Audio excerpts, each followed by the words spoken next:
Hi guys, my name is Robin and I've been with Live Bay Lash for about 2 years now. This channel is dedicated to all things lashes and beauty, and if you haven't already subscribed, go ahead and hit that subscription button. In today's video, we are going to be going over how to bridge a gap or fill in a gap that someone has in their natural lashes.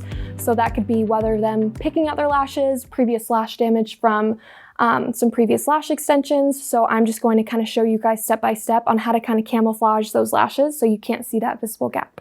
All right, so right now I'm doing a full set and my client has a pretty big natural gap on her left eye, kind of on the arch of her eye.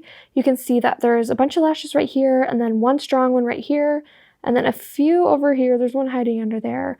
But what we're going to be doing is creating really wide fans to kind of camouflage those gaps until those fresh lashes grow in. So you can see these baby lashes just right here, but they're not strong enough to lash yet, or they'll just kind of break off and you can damage them permanently. So you only want to go on these stronger ones. And like I said earlier, you're going to be creating really wide fans. And how I like to do that is I will be grabbing about a pretty decent chunk of our 15 millimeter. So I'm grabbing about this much for the wide fans. So when you're making your really wide fans, the key is to adjust your fingers a lot. You want to adjust them a few times to get it as wide as you can get it. In order to kind of bridge and camouflage this gap, you want to grab a decent amount. If they have healthy lashes, like this one right here is a really thick, long lash, I'm going to grab like 20 plus lashes, maybe 25 around there. And when you are picking up, make sure that they're all coming off in one straight pull and they're not frayed at the bottom at all. And then you're just going to keep readjusting your fingers. So pinch like you normally would, but readjust your fingers multiple times to get those lashes to fan out even more. You got to kind of work with it a little bit. So now we have our pretty big fan. So I formed the base on this lash already, just so it kind of stays intact while I find that lash and make sure that it's nice and isolated. And I'm going to be applying it underneath on this one just because it's right in the center of her lid. When I'm placing the fan on the natural lash to kind of bridge the gap, you're always going to want to place it on the side that has less lashes.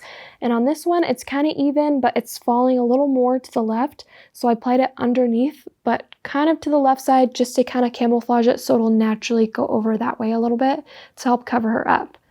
And once that lash is set, I'm going to be going in and lashing these lashes right in here, as well as these lashes right in here, placing these ones on the right side of her natural lashes to be pushed over to kind of blend in with this one. And these ones I'll place on the left side so they'll blend in with the center one as well. So now that I have a wide mega volume fan on this lash to kind of help bridge this gap, I'm going to continue to make some wide mega volume fans to fill these gaps. So when you have a client come in with gaps, it could be for multiple reasons. It could be previous damage from another artist. It could be that they're picking out their lashes. But if you feel like it's work that you don't think you can cover up, don't be afraid to be super honest with them and tell them, hey girl, you know what? Like, I don't know how this is gonna look with the final product. I don't think I can cover those gaps up. And be like, hey girl, like why don't you start using a lash growth serum and come back in a month and a half, and we'll see your progress from there and see if we can apply some lashes at that time. Because you don't want to damage your lashes more than they already are, and you don't want to give them a false thought on what you can achieve with their lashes, because they may show you a picture of a super mega blacked out lash, but you can't achieve that with how many natural lashes they have. So you want to be very transparent with your client and make sure they know what you can achieve. So when bridging a gap, your biggest question to yourself is, can I cover this up and can I make it look even? Because if you don't think you can, then like I said earlier, just be upfront and honest with your client because you don't want it to look crazy at the end of the day or at the end of the set. And so you want to just make sure they blend and they kind of create that bridge, because you can see these fans crossing over each other and kind of creating a camouflage look. And when she opens, you'll see that little dark barrier as well. And then by her next fill, these little tiny baby lashes should be growing through so you can apply more lashes on there.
I'm gonna go ahead and check for any stickies and then go ahead and remove those tape and eye pads.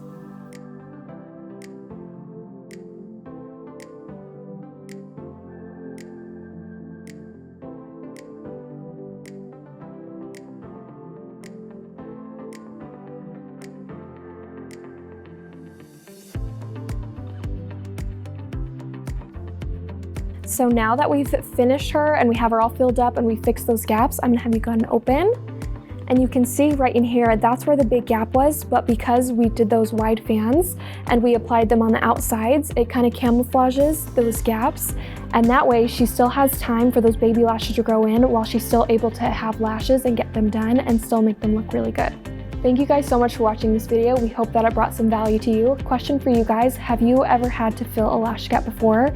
If so, leave your answer in the comments below and we'll see you in the next video.